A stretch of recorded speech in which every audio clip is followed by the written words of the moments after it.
Hello বন্ধুরা, হর হর মহাদেব। আমরা এসেছি তারকেশ্বর ধামের গেটে। তো রাত পোহালেই কাল সোমবার, শ্রাবণ মাসের প্রথম সোমবার। তো আমরা এসেছিলাম এখানে পুণ্যার্থীদের ঢল দেখার জন্য।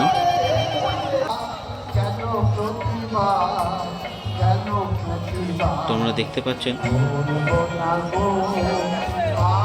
আগত পুণ্যার্থীদের ভিড়।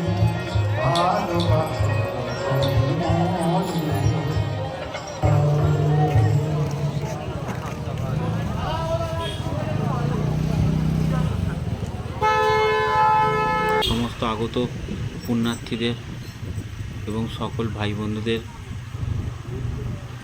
শ্রাবণ মাসের প্রথম সোমবারের শুভেচ্ছা। হর হর মহাদেব।